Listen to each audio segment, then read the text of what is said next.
Welcome to another edition of Trail Runner Nation. My name is Don Freeman.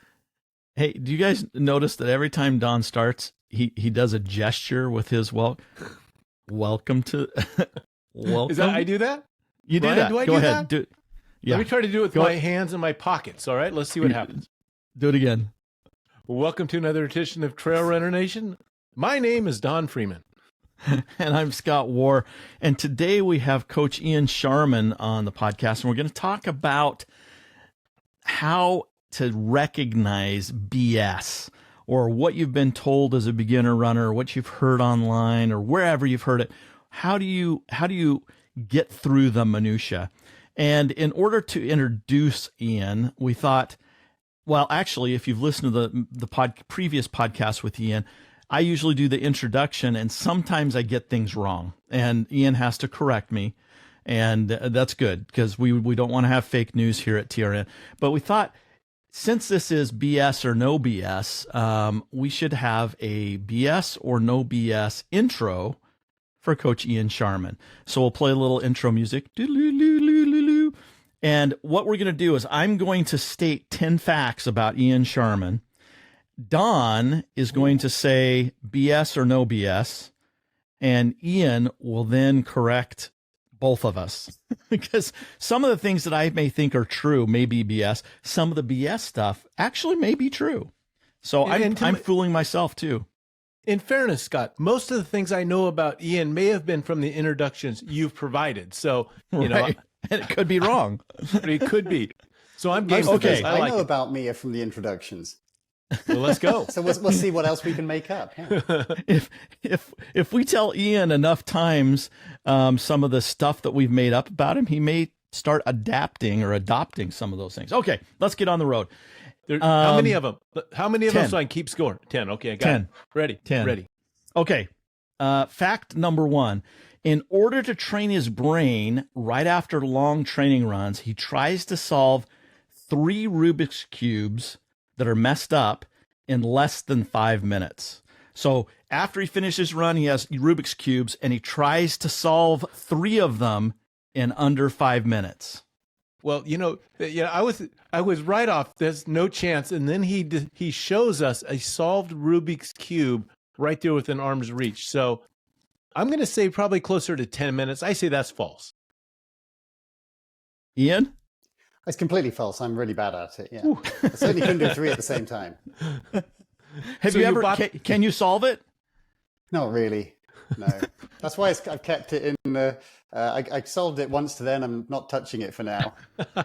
Okay. I thought you bought it that way. Yeah. Well, I did, but then I screwed up, and then I fixed it one time, and I don't want to do it again. Ryan, are you keeping score? Oh, I've got a score right here. I've got 1 correct. You can't be trusted. Ryan, are you keeping score? Yeah, I'll keep score. I'll keep score. So he's 1 for 1. Don, you're 1 for 1. All right. Okay. Fact number 2.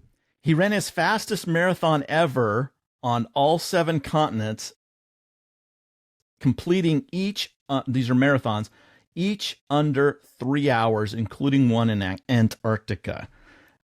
So all the fastest marathons on each continent, including Antarctica. I'm going to say false to that. I know that he has been in many lands on many different marathons, and he can easily run under 3 hours. So, but false. I don't think he's been to Antarctica. You're right. I have raced in 6 continents, but I've never been to Antarctica. But I've only done marathons on 3 of them. So North America, Europe, and Africa. So I'm 2 for 2. Scott, I may have to do the introductions from now on. Yeah. Okay. Fact number 3. Ian holds the Guinness World Record for the fastest marathon dressed as Donald Trump. It was a 2 hour, 42 minutes, 52 seconds at the 2017 Toronto Marathon, which is the year that Donald Trump was first elected in his first term. Well, I think you tried to disguise that with a little bit of fact and fiction. I think he was dressed as Elvis in a separate location. I don't know. Yeah, I've done several, not that one. I've done 4 different ones, but not for over a decade. So I've done some races recently in city costumes, but not Guinness World Records. And I would never do it as Donald Trump. Okay. So you're 3 for 3, Freeman? Yeah, you didn't know that I was over here with this much Ian Sharman knowledge? You know Ian pretty well. Okay, number 4. He has a background in experimental physics and has a master's degree from Cambridge. He worked in London before becoming a full-time coach and athlete. You know, Scott, I don't think I should go with a true again, or I mean, I'll be wrong. I'm going to say I'm stumbling here because it's a tough one. I'm going to say You've true. said false. You've said false all the time. Yeah. So I'm going to go true. I don't feel good about going false again. I'm going to go true just for statistics alone. You were very close, but this has been unfair because it's a master's in economics. It's not a master's in physics. But that's too close. He'd really need to know that. That's on the line. That's on the line. That's all right. Well, I know Don so well that I knew he wouldn't go false 4 in a row. And so I thought I'd just tweak that one a little one and it'll go true. All right. So there's got to be some true ones in here. Or is there? Okay, number 5. He won the Leadville Trail 100 for... let me start over. He won the Leadville Trail 100 for 4 years in a row from 2013 to 2016. One of the toughest ultra feats in U.S. trail running history. Well, I believe he's probably won it 4 times, but not in a row. Because that would have been part of your introduction many times over, because that's pretty phenomenal. I won it 4 out of 5 times with a 3rd place on the second one. So almost in a row, 3 in a row. So what's your score, Freeman? 4 for 1. 4 yes, 4 on the plus column, 1 in the no column. But Ryan's the scorekeeper. I can't be trusted. And these are really close. They're like almost true. Yeah. That's the difficulty. They're not like completely out there. Okay, number 6. This has to do with Leadville also. His Leadville streak ended only because he overslept after another runner finishing Hard Rock the night before. No, he wouldn't oversleep. No, that's certainly. What was the question? I'd say it's false. I'm just going with instinct. It was false. I heard false in my head when you were halfway through. Okay. That is false because Hard Rock and Leadville are not nearly that close. I'd have to sleep for about a month and a half for that to be possible. Okay, number 7. Despite his dominance at altitude, because we know he's done really well at Leadville, really well at Western States, Ian lives and trains at sea level in Bend, Oregon. Well, in fairness, there was just as Western States finished, he was on his way back to Bend. I thought he was living in the Bay Area, which is close to sea level.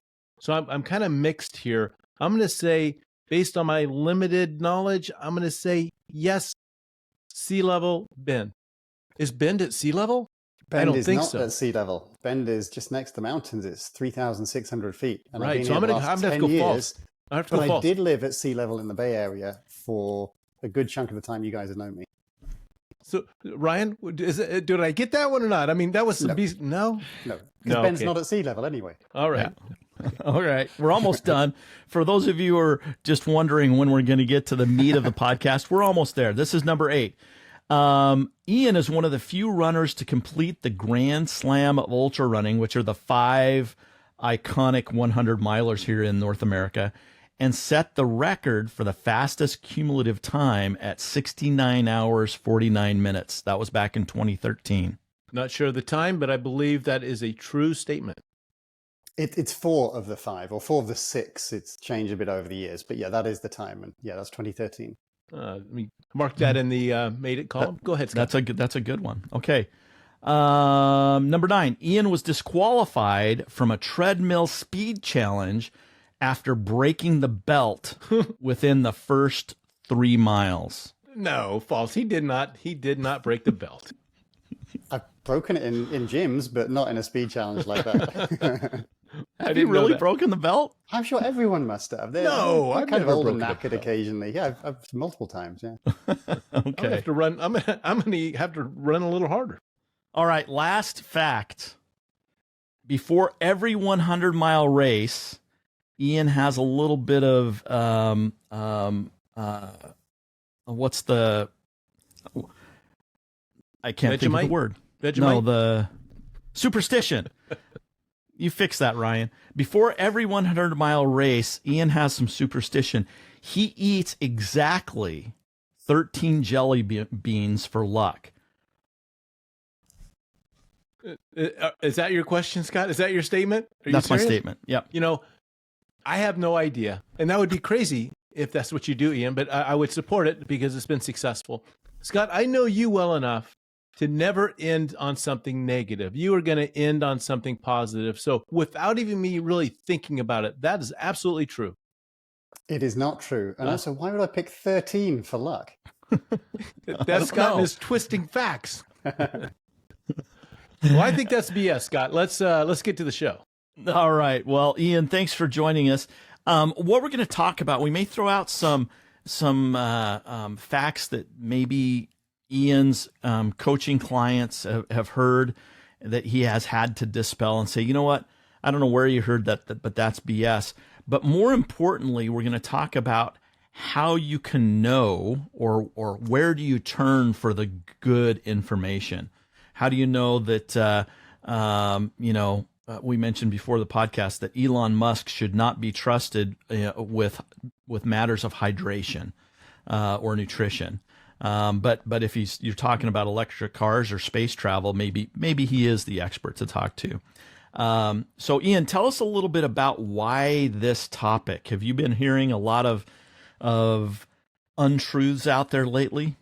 I think we all have probably, and not just TV stuff, but there's influencers, there's a lot of people out there who are trying to sell you stuff generally. So I emailed a few ideas to you guys in advance of what kind of things to look out for. And so I've got that in front of me, and we can kind of go through each of those and explain why these things might be the kind of things that set off your bullshit detector. Because, you might have someone like Elon Musk, super smart guy, obviously. So should you trust what he says? And also where his bias is. So it's thinking like that. So The first one of those is what makes someone an expert in the field they're talking about? So what kind of qualifications and experience they have? That seems like a fairly obvious one. So, it's a medical doctor talking about a medical thing. But also it might be a medical doctor in a specialist field talking about a totally different specialist field. And that is not necessarily going to be the same level of expertise, but they might talk really confidently. They might be saying things as if it's fact. And so, we can all think of people who do that where, Elon Musk, again, he's got amazing experience in certain things, but he doesn't have it in everything under the sun, despite thinking that he does. And sometimes that confidence can be really confusing because you look at it and go, well, they wouldn't say it with that much confidence if they didn't know it for a fact. Plus, of course, with a lot of scientific stuff, things related to running, training, they're not 100% clear cut. It's not, this is the one and only thing. Like think of diets or think about pacing or something else. There's not one exact answer that applies to everyone. Think about what we always say on these podcasts when you ask any question. And the first part of the answer is, it depends. Mm-hmm. It's not, it's always this in every single circumstance. So that's one of the things. Do you guys want to kind of go through these or how do you want to do that? I have some questions on that, Ian. One of the things that just popped into my mind as you're talking about this, over the last probably 10 years, ultra trail coaching has become a big business, and there's a lot of coaches out there. Do we need to qualify those coaches? Do they need to have certifications? Does having the various certifications, does that make them reliable? And I don't even know what the certifications are, frankly. USATF, I know as one that I've heard. I don't know what is involved in that. Is it a online course that you take over the weekend, or is it something that's more involved than that? Talk to us a little bit about certification and what you should look for from a certification standpoint in a coach. Oh, totally. I mean, there are certifications out there. It doesn't guarantee the person knows stuff, but at least they've gone through some learning process there. So I would say it's not just about qualifications, like is the person a doctor? Are they a leading researcher in the field? That's definitely useful. But most people are not going to be the most preeminent of that exact kind of qualifications or university type stuff.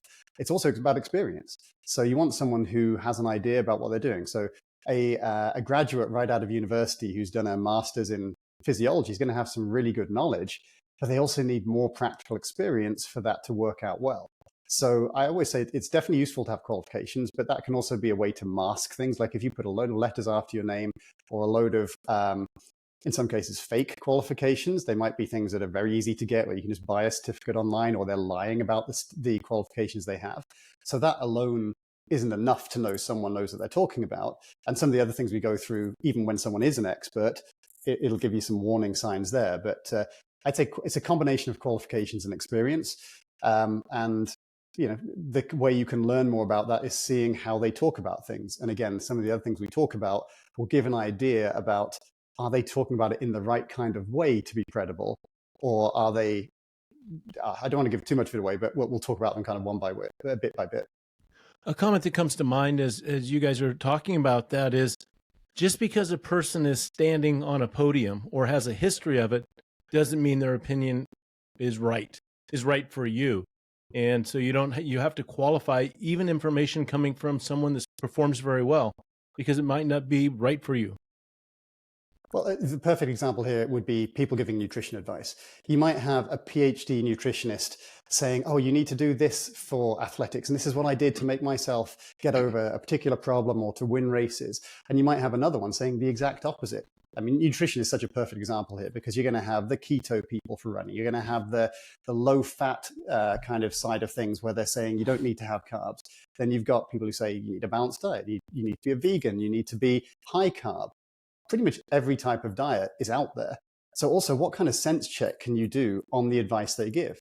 So if, for example, someone says, to be the best in the world at ultra running, you have to be keto, you can do an easy sense check. Are all the best people in the world keto?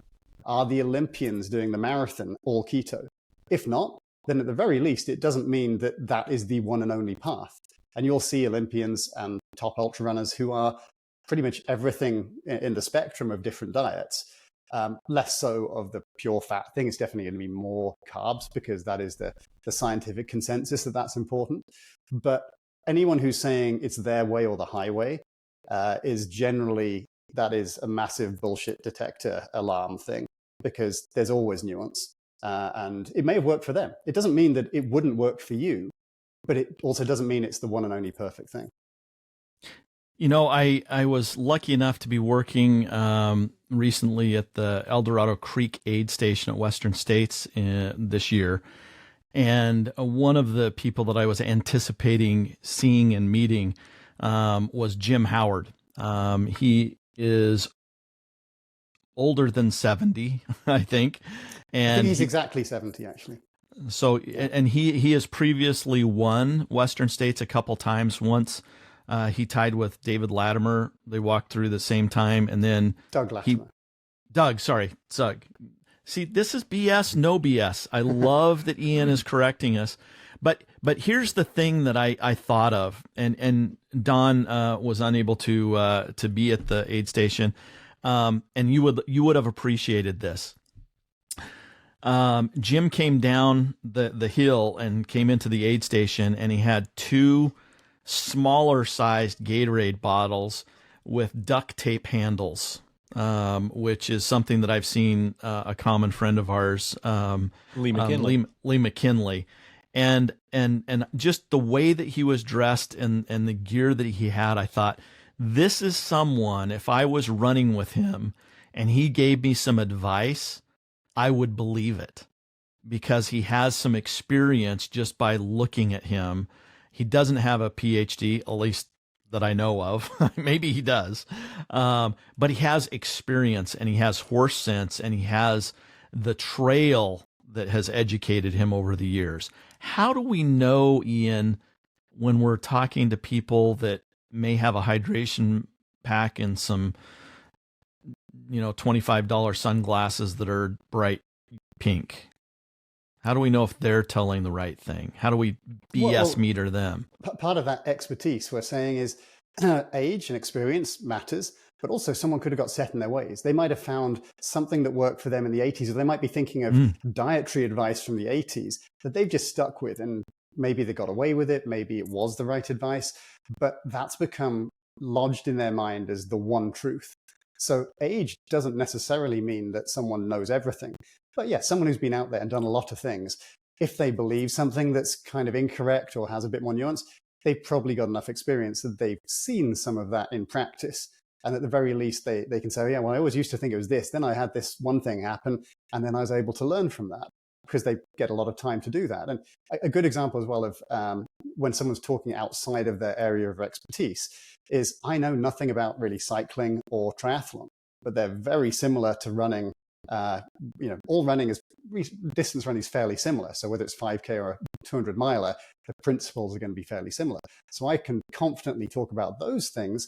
But if I were trying to help someone with cycling or with triathlon, when they're really focused on that, trying to do it to the best of their ability versus just a bit of stuff on the side, I could probably sound pretty credible, but I wouldn't be, because that is a different thing. And it's different enough, even though it's endurance sports, it's coaching, it's different enough that it's quite a specific thing that you can get be an expert in. And particularly these days with scientists, if someone is a doctorate in a big university, they're going to be very specific in terms of the kind of research they do. They'll be aware of more than that, but they probably won't know the entirety of just their field, because it's just too massive. It's impossible to know that. That's one of the reasons why AI can hopefully do some better research, because it can look at all the stuff out there, while no human can possibly read every scientific paper, even slightly related to something, because there'd be probably millions of them. But you can't always know just by looking at someone. And people can look very credible. This is the thing about influencers. Think about someone who's telling you how to be fit, or how to be successful, or how to get girls, or whatever it might be. And they look good. They've got muscles. They talk confidently. Doesn't mean they're not bullshitting, though. Boy, I agree with your comment, Scott. I would absolutely believe Doug Latimer as he's running down that slope carrying those bottles.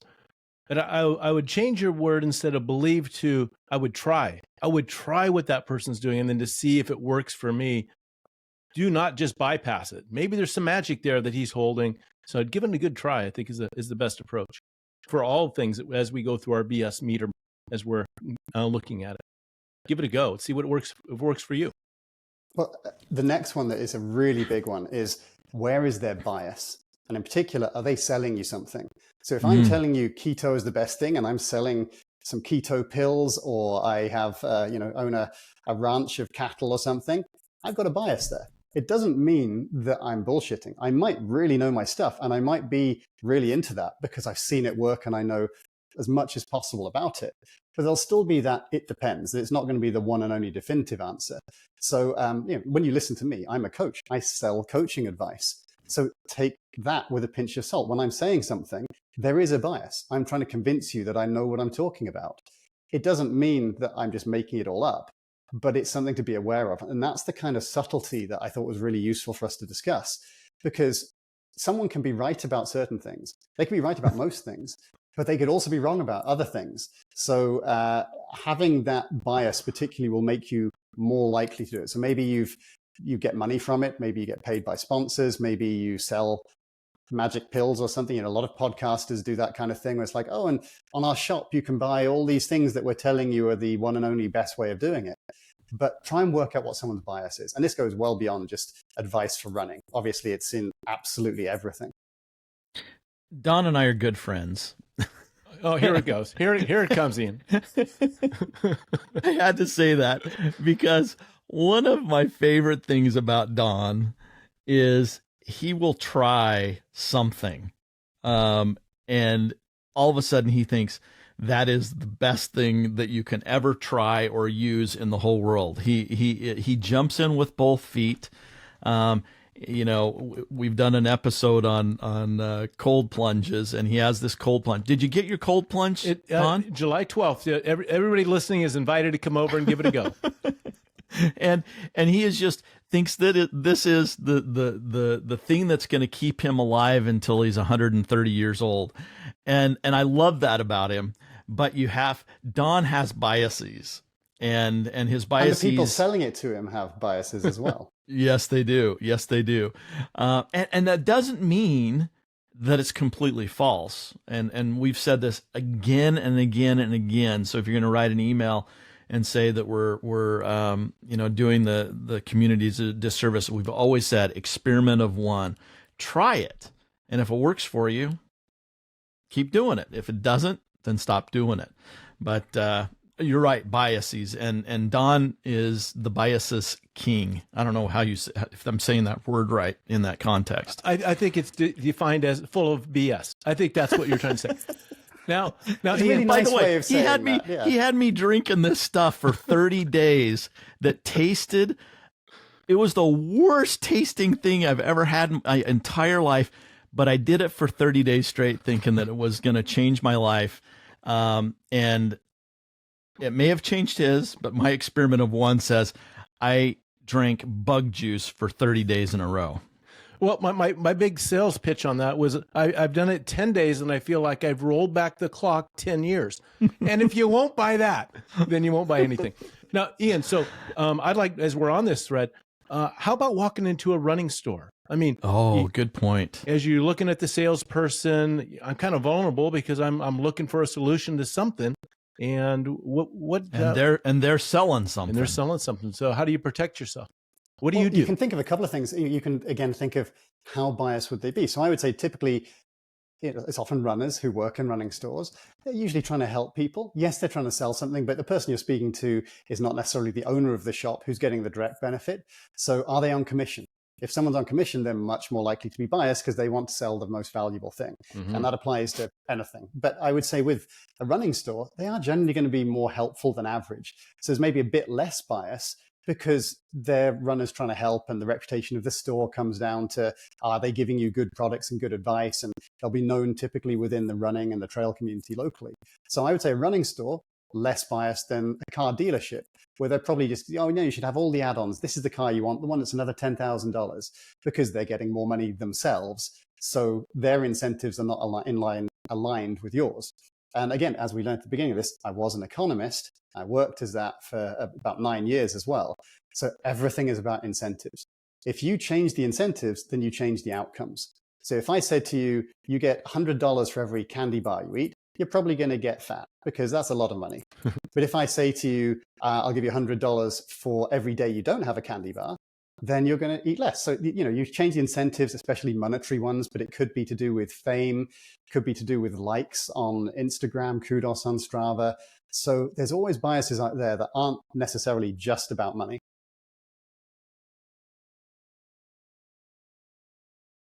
You're on mute, Scott. Thank you. You mentioned this term earlier in our conversation, and I want to ask you about it. And we've actually played around with it. We did an episode actually on it. I think you were on that episode. AI. So AI is this large learning model that just has everything that is published out there, and then you ask it a question. It should give you the right information. So if you go and you use AI for, let's say, a training plan or a nutrition plan, can we trust AI? It depends on what field it's looking at. So I'll give you a couple of good examples related to that. So it's going to use what the majority of stuff, the most likely answer is. So if there's loads of good information out there on the internet, then it's going to give you a better answer. One thing that I heard, what I found quite shocking, but it makes sense, is a few years ago, I think it was Microsoft put out a chatbot, and it was just trying to put I don't know if it was on Twitter or something like that. And within a few days, it became a right-wing Nazi because there's lots of that on the internet. So it started saying horrible things. You're like, whoa, you're way beyond the pale, because it was learning from what are the main things that are out there. What are common things that people say? Not how true are things, but what is the majority of what's out there? So because of that, the internet is full of a lot of crap, obviously, and it'll be conflicting stuff. So it might have a training plan that one week tells you to do one thing, and the next week tells you to do something different, because there's not one definitive answer it's doing it from. It's trying to do it from a kind of average of everything that's out there and what are likely types of responses. Doesn't mean that AI can't do that well if it's trained off the right data. So if someone makes an AI coaching model, and there are things that are starting to pop up with that, they're training it off the right kind of stuff. But they need a lot of that data. Well, if it's just off the whole internet, it's probably going to be more junky. But it's amazing how some of it can be quite useful, and it's getting better and better, of course. Yeah, you don't want to go shopping at the local refuge area, the dump. That's not the place to try to get some good articles. So the next thing that I wanted to say is, and it's kind of two things in one, is do the people giving advice, do they use a kind of a lot of pseudo or bro science? They're using a lot of long words. It sounds like they really know what they're talking about, but also they're maybe using words that if you were a scientist in that field, you'd know what they mean, but they're not even that. And it sounds incredibly credible and complex. The more complex and the more it sounds sciencey, the more people are likely to believe it. And again, you'll see this with nutrition. You'll see this with vaccines and things like that, where people are trying to make what they say sound incredibly credible, even though they don't know much about things. Well, Ian, I see that all the time. If it's a Facebook ad or some type of ad, there's people are coming on dressed as authorities. Well, and they might wear like scrubs, and they're not a Right. doctor, that kind of thing. Yeah. Yeah. Good stuff. Give us an example of something that would relate to that, related to running. Do you see something out there that you've seen? And you don't need to name names. We're not trying to shame anybody, but what's something that brought that up? Yeah, nutrition is a very obvious one where people will be saying, oh yeah, I've looked at all the research and it's clear that keto will do this, and that if you're having too much of carbs, it'll be negative, and you need to be able to be more efficient with these things. And that will, it'll sound like it makes a lot of sense, and it will to some degree, but it probably won't be, well, for one thing, the definitive answer that applies to everyone. And it will again have the biases of what that person believes, what they've done for themselves. Another good element of this for knowing if your bullshit meter should be alarming is, are they always contrarian? Or is this viewpoint really contrarian? So when someone says, I've got the new thing, I know everyone's been running by eating gels, but what you actually need to do is eat only bananas. If you start going down saying something totally different, although that's not, that's still carbs. But the point being, if it's something out there, it's often to get attention. And we see this so much with social media. It just plays on itself. But it might be right in some cases to be contrarian. Years ago, Professor Tim Noakes in South Africa, he was looking into hydration in particular. And he was saying, actually, over-drinking is much more of an issue than under-drinking. And I know you've had podcasts on this years ago. Nowadays, he's very much into the keto thing. And he's very contrarian again. And so he was very credible, and he changed minds with what he did in the past. Now what he's doing is a bit more biased by his personal experience of, I think, family members having diabetes, I heard, and similar things to that. And he's, again, out there, and it can become a habit to be a contrarian. You get a lot more engagement in this world, particularly in social media, if you're saying something radical than if you're just saying, yeah, you just got to train sensibly and eat normally. And if you don't say anything new, it doesn't get the attention. If you say, I found the one and only solution, you've all been doing it wrong, and you'll have seen that on half of the social media posts ever, that's how you get attention. And so that's someone who was a scientist, was an expert, or is an expert, but still has kind of gone down a rabbit hole that is very much against the general consensus of what we're seeing, particularly at a high level performance. It doesn't mean there's not some accuracy to it, but if you're trying to be a very high level performer versus maybe your diet in general for health, those are two different things, and they can get confused, especially when someone goes down rabbit holes. So I think he's quite a good example there of someone who is very smart, but now has lost a lot of credibility because of the things he's talking about now, even though he was a contrarian for all the right reasons and was correct in the past. And that has become the consensus because he was able to show the evidence behind it all. Ian, with your years of successful ultra running yourself, and then coaching hundreds of athletes in your organization, has there been anything that's changed that you had your mind set and then changed from experience or witnessing others? Definitely, yeah. I'd say probably one of them would be to do with downhill running. Because I was seeing in my earlier running that I could hammer the downhills, get really strong on them, and that allowed me to be really able to keep things moving well at the end of a 100-miler. Over the years, as I'd see things like research, I'd see what other people were doing in training, I'd see other things that could work. And I realized that was my experience, that I could personally get away with that. It wasn't necessarily the optimum for everyone to do really hard downhills the whole time. I was biased as well because I enjoyed it. So it wasn't me trying to be contrarian for the sake of it and saying, if you want to do well in these 100 miles, you've got to run the downhills hard. I still think that there's elements of that work, but now I've been able to evolve that idea. Rather than you need to do lots of hammering downhill to prepare for a mountainous race, I'd say you need to do a lot of downhill. You need to accumulate as much as you can. And that for the skill side of it, doing some faster running on some technical bits is more important. But the whole point is, if someone can't evolve their ideas, that's another bullshit alarm. If they've said the same thing forever, it may well have been right. It doesn't mean they're wrong, but it's a sign that they probably get set in their ways and that they're not learning as new information comes in. And as a coach and as a runner, I'm constantly learning. I'm constantly questioning things that I take to be 100% true. Just today, actually, I had a call with my other coaches at Shaman Ultra. And just recently, there's been more research about how pickle juice can be helpful for stopping cramping. And so I was dead set in the idea that generally electrolyte imbalance is not a major thing for cramping. That's it. That's the scientific consensus overall. But people were taking pickle juice thinking that the electrolytes in it would stop them cramping. And what would happen is that they'd have some pickle juice, it hits their taste buds, and they immediately stop cramping in some cases. So the mechanism there, I mean, it's impossible that they've got electrolytes into the digestive system, into the blood, into the muscles, and it's fixed things. It's happened instantaneously. So it's a different thing that I'd always thought is a bit kind of bullshitty to have salty stuff, salt tablets, pickle juice, or at least to heavily rely on them. Not to say there's nothing to them, but this is a bit of new information that I now realize that certain types of pickle juice, particularly the kind of brine left over from it actually being pickled, can potentially have an effect on cramping.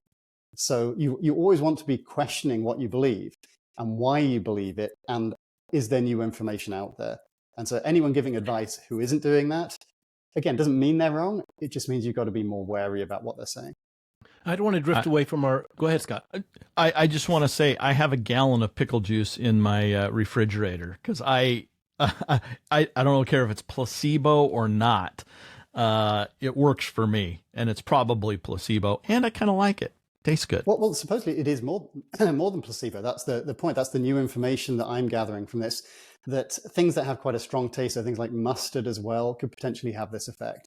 So I'm really interested, and I'm going to delve into it. I'm going to read a little bit more about it, see what I can find out, and see if I can broaden my knowledge. But that was something where I thought, this is bullshit. I've learned a little bit more, realized that maybe there's something to it. Again, doesn't mean it's the one and only thing. As with most things in training and coaching and running, it's not, here is the one thing that fixes everything, and if you change that, everything goes well.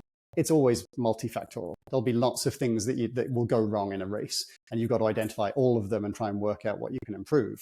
But again, that's another thing that someone who is bullshitting is likely to say is, here's the one thing that fixes it. I am the fount of knowledge. I can tell you everything about it, and you don't need to listen to anyone else. In fact, you can stop doing any more research. Just listen to me. That's all you have to do. And people get massive followings by doing that. And related to that is, are they saying things without context and without humility?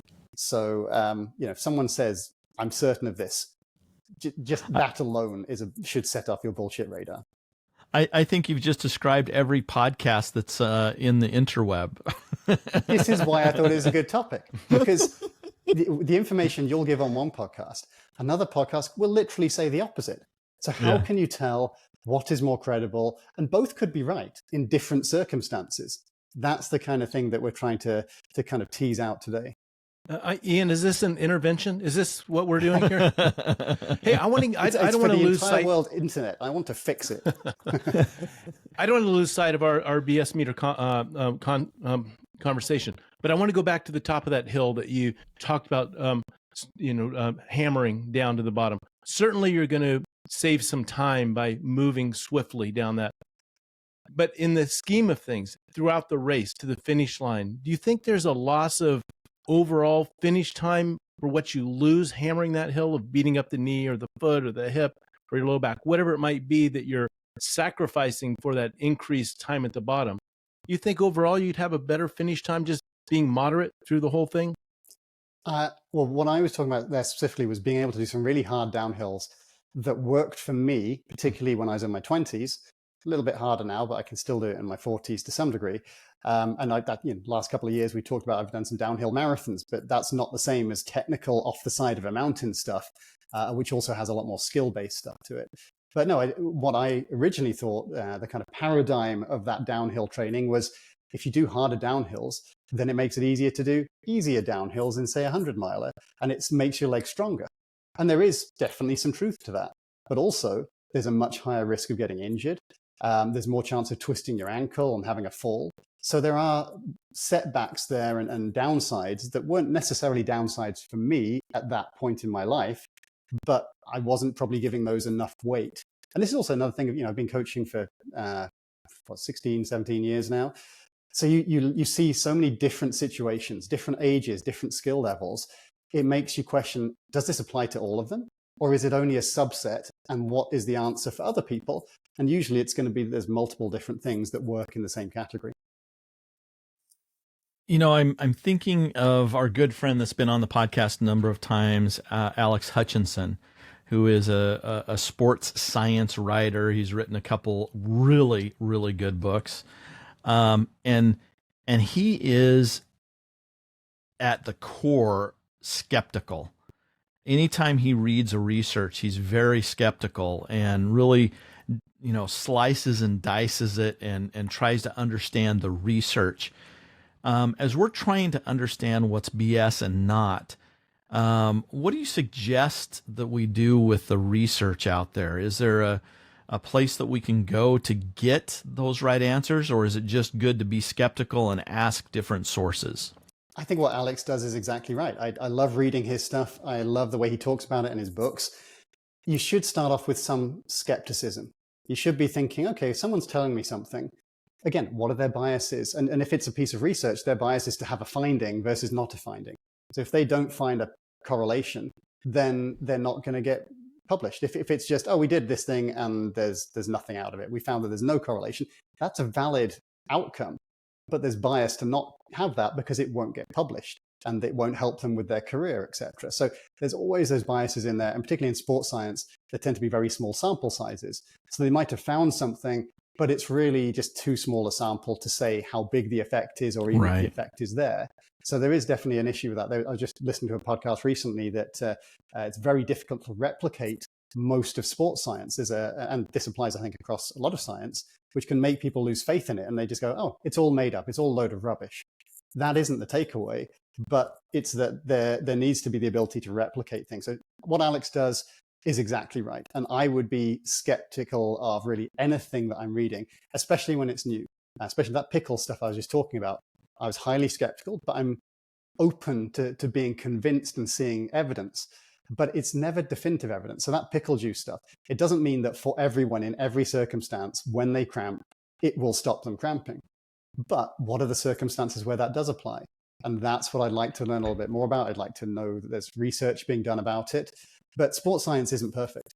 So that's one of the things that Alex looks at. He's really good at giving you the conclusion from reading some recent research about, okay, well, they said this, but maybe that only works for elite athletes. Maybe it doesn't apply to the general population or whatever the extra kind of caveats may be. He's really good at doing that. So when we're looking at someone you can trust, it's someone who is looking at it in that kind of way. They're open to learning something new and maybe different to what they believed, but they're not just believing things for the sake of it, either because someone said it or it's in a scientific study. They're always trying to question the things that we've been talking about so far. So at the beginning of our podcast, we always say we want to help people become better runners and hopefully better human beings by listening to our episodes. Stop right now, rewind like a minute 30, and think about these comments that Ian just said in the context of not a runner, but as a human being.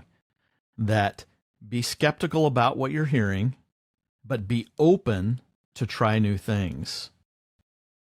Mic drop, golden nugget. There you go, Freeman. Well, better human being. You can't claim your own golden nugget, Scott. You can't drop one and then pick it up and say you found it. Now, as Ian was saying these things, I started thinking about what about the things that I hold as truths that I'm walking around with that I'm certain about. Maybe I need to look back. Tell me, what are some of those? What are some of those? What did I catch you off guard? No, I've got a list of them. I'm sure I've got to think about it. Let me think. Back in the day, not that I'm holding right now, but I used to think that you needed to run at least 100 miles a week to run 100 miles. And because that's what 100-mile race. 100-mile race. Yep. Thank you for that. because I would read that such and such runner puts 125 in a week and he's successful or she's successful at the 100 miles. So that must be the magic pill right there. But it's not. Do you true. believe that now? No, because I see it otherwise myself and watching others. There's a lot of successful buckle wearers that don't run that far. But that's something that I thought was true. And Don, you can expand that. You initially thought 100 miles was a number that mattered for everyone. And then over time you can learn, okay, well, the faster guys, 100 miles takes less time. So maybe time is more relevant. And then you look at it, well, if they're going to run that quick, then probably a higher number for time or distance makes sense. But maybe to finish a bit slower, it can be a lower number. And so you can expand that initial rigid idea to give it the kind of context for more situations. Another one might be, I'm not a speedy guy. I've never won too many foot races as I was growing up. That means I can't finish fast in an ultra. But it's not true. It's slow and steady wins the race. The old Heather, the hare and the tortoise. You make good decisions. You stay steady. You could finish very well. You don't have to be fast with leg turnover to finish well. Another thing that's super relevant for right now, we've just had Western States a couple of days ago. I saw Scott out there afterwards. And people might take away from that to win these big races, you've got to be incredibly aggressive. You've got to go off in the lead. You've got to hammer it. I would say that there's a lot more nuance than that. If you look at a lot of the fast guys obviously blew up. You'd expect that to some degree when it's a competitive race and it's pretty hot. But I wouldn't say that it's really changed things dramatically. I don't think it's the case that suddenly now there's a new paradigm about how you race. I think it's a combination of certain factors. One of them being that maybe they're being a bit more aggressive or more people are going purely for the win. That's part of it, I think. But it's also there's more fit guys in the sport, men and women. There's more competition, there's more money. Again, incentives. That's going to force people to push harder. If they get paid $20,000 for winning Western States, but $5,000 for second, there's a lot of incentive to try and get first or blow up versus to do the best race they can and come in just behind. So there's more reasons why people would be pushing. I think the nutrition's improved. I think people make fewer mistakes.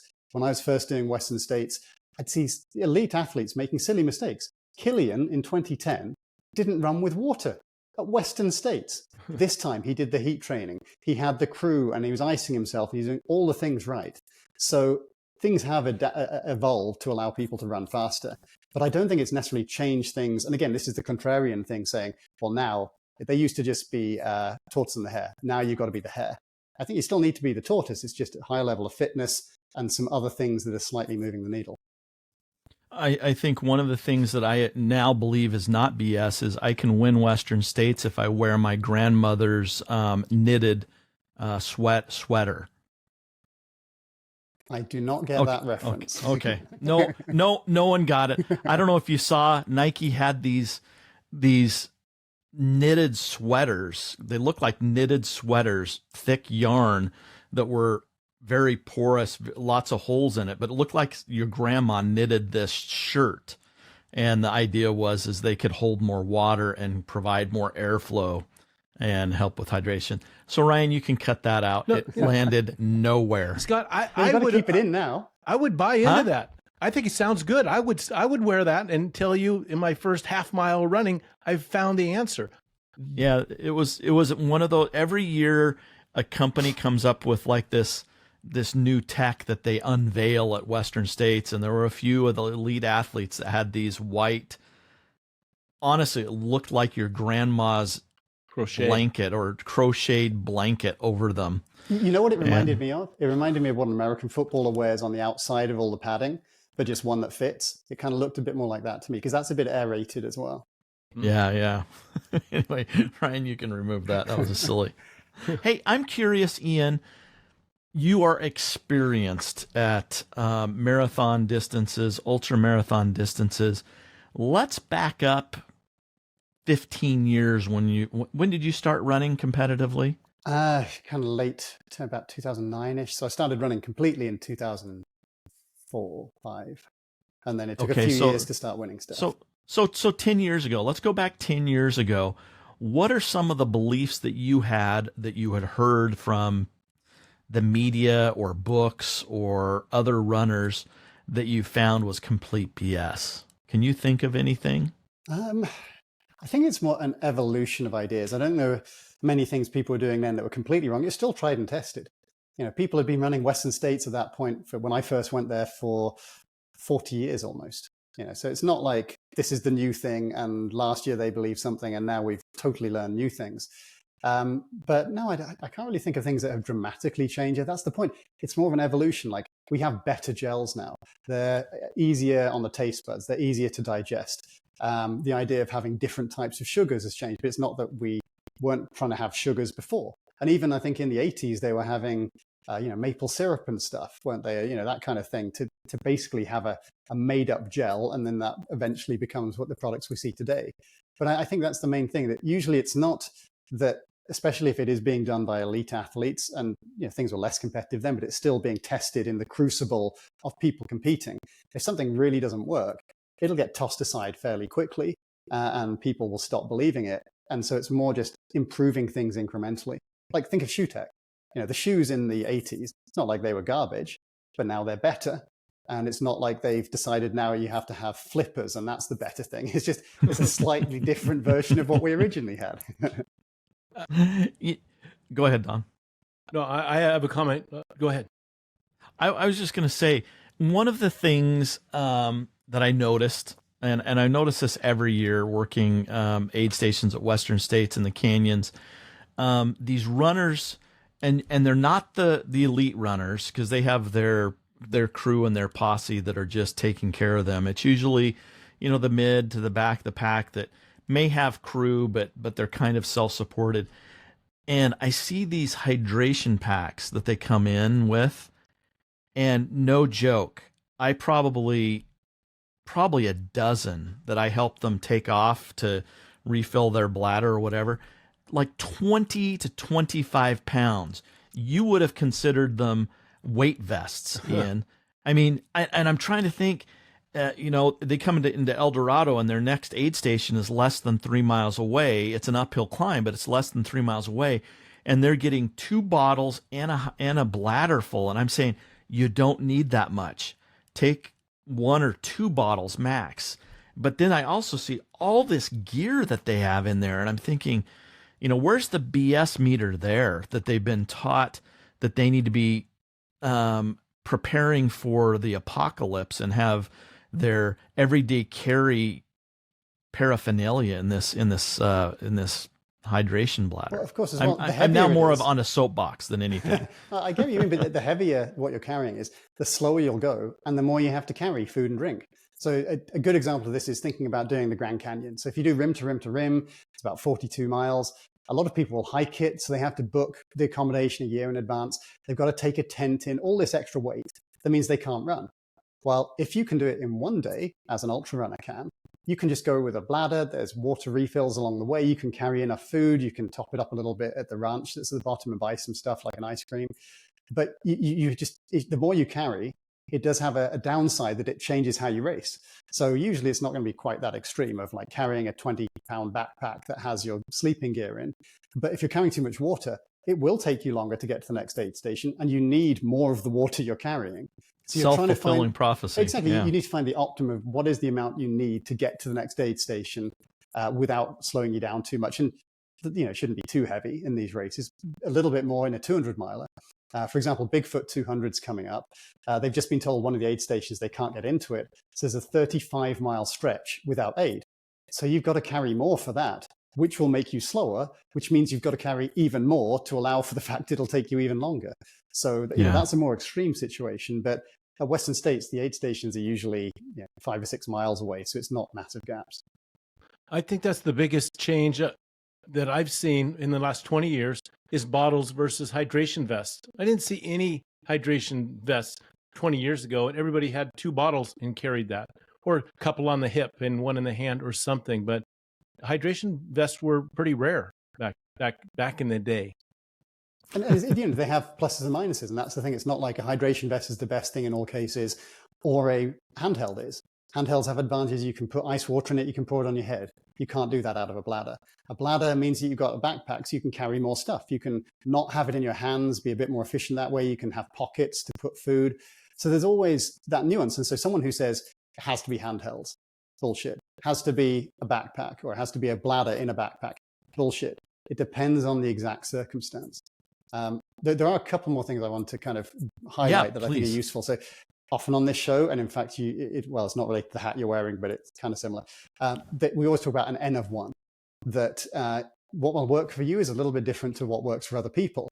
So you've got to worry about anyone who, especially if it's contrarian or they're really certain about it, is confusing correlation with causation. And this could apply with the cold plunge as well. Maybe it makes you feel better, but is it the water? Is it what you're doing there that makes you feel better? Or is it just you happen to be feeling better at the same time? Is it something else about it? Could be the same with nutrition. And is it improving certain things? Like maybe you get healthier after cold plunging because you start eating a bit less. And that's the actual thing that's changing it. But you noticed it correlates with the time that you started cold plunging. And so anyone who is having something work for themselves, for that N of one, and extrapolating that to everyone and saying that is the one and only thing, and that they happen to do something at the same time as other things, and they're not allowing for the other factors. They're just seeing the correlation and they're treating that as causation. And again, this is kind of basic science stuff. I think if the world had better scientific education at high school of what the scientific method is, it would allow people to think about bullshit and advice in a better way, because they'd be looking at all the things we've talked about today. And really, there's kind of 4 different things they might be doing. They might be really knowledgeable and giving you the right answer with all the nuance. That's someone like Alex Hutchinson. I think he totally does that. They may misunderstand it, particularly if it's not their area of expertise. That's maybe Elon Musk on many topics. He may misunderstand them and then say he's certain. They may lie. There's a lot of politicians. They might be purposefully telling you stuff they know is not true. Or they may be bullshitting, and that's a lot of influencers. Like they kind of think there's something and they just get drawn into doing it too much. And that one, I mean, something I could have done, and I was joking about this with a friend, is you guys know I'm known for weight vests. I'm known for hiking.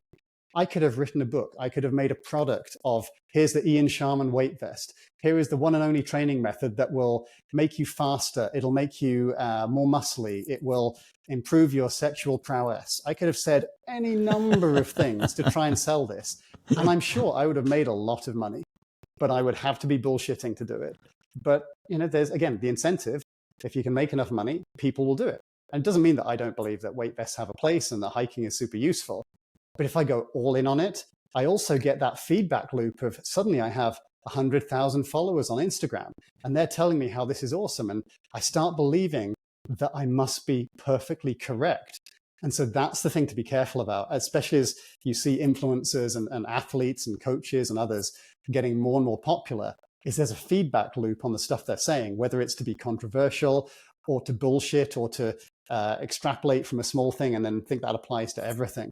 But I think that's one of the key things that people probably don't give enough thought about when they're getting advice, particularly online. There's a great book by Matt Fitzgerald called Diet Cults, and he talks about this quagmire that we get ourselves into, that somebody goes and they try a paleo diet and it works fantastic for them. So they start posting on their social media and telling all their friends, you need to do paleo because it works. It worked for me. It's going to work for you.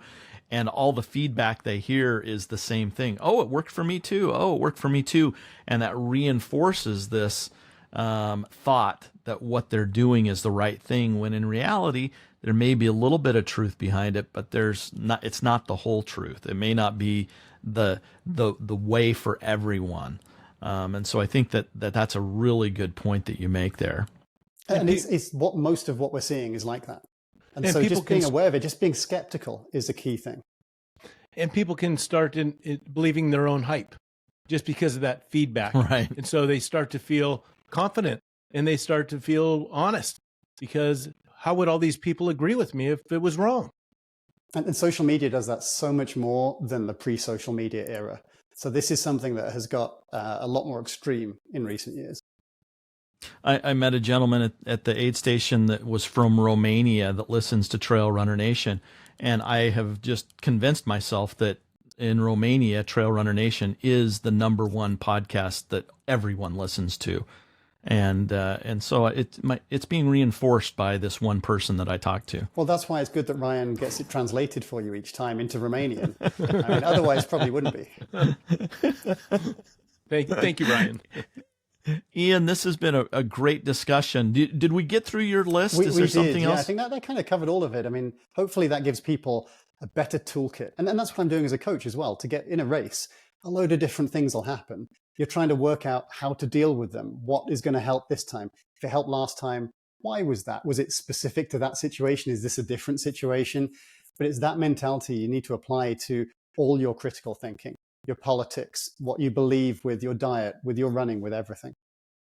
And one of the things that it gives you an advantage at Charmin Ultra is you're working with a group of many different coaches with many different biases and backgrounds, and they can challenge you, like the pickle juice thing, where if you were in your own little bubble, you would have continued to believe that, pickle juice, BS.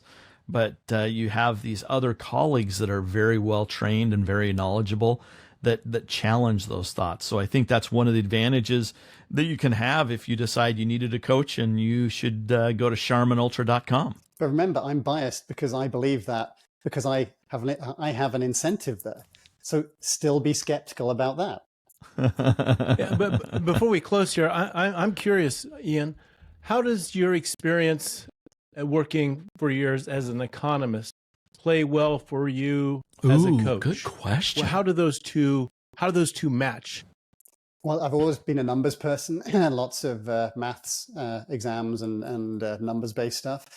Although, funnily enough, as a coach, I'm not really delving into the pure numbers. I'm not the person saying, okay, we've got to look at this zone for your heart rate and all these other things, because I can see the bigger picture is that it's more about your ability to judge effort and how well your brain can interpret all these different things. But I think overall, probably the biggest one, like the major takeaway I took away from being an economist, is everything is about incentives. For the way people behave, the way people live their lives. You can change that. If the government changes the tax code, it changes the incentives. If I change, or if you change how you do the podcast, that changes maybe how people do different things in running. It's all related to what do you get out of it? What are the impacts of it? Not just financially, but fame, attention, success in whatever way you measure that. There's so many variables in economics, but so many variables in our sport too, that you can't just look at one thing. So what I heard you say is, you can look at the economy the same way you can look at training and performance. There's so many variables, and you can balance them all. And that's how you've been able to look at it. Great. And it's never like this is the one thing that had that effect. It's multifactorial, which is exactly what it is with almost everything in life. Yeah. Most things are fairly complex. Hence, it depends is the answer to almost any remotely difficult question. Well, and the gold nugget I'm taking away is that last statement that you made, that look at the incentives, follow the money. What are or it may not be money. There may be non-monetary incentives. It could be likes. What does the person that I'm listening to, or the social media that I'm watching, or the book that I'm reading, what is their incentive for the information that they're spewing out of their mouths? And I think that is a key way to determine whether it's BS or not BS. So thank you for that. That was my one big takeaway from my economics degree, was that. Good deal. Good deal. Well, thank you very much. Again, charminultra.com. How many coaches do you have working for you now? Can you name them all off the top of your head? I can, yeah. So I've got Jackson Brill, Ellie Greenwood, Liza Howard, Sean Meister, Matt Lay, and it's embarrassing. Oh, and Annie Hughes, who just won the Tahoe 200. So right. She's nailing it at the moment. And she had a smile on her face, as you would expect. Yeah. As you would expect. Yeah, that's great. Well, thanks again. Put on your bullshit meter and lace up your shoes and think about it as you run Mass.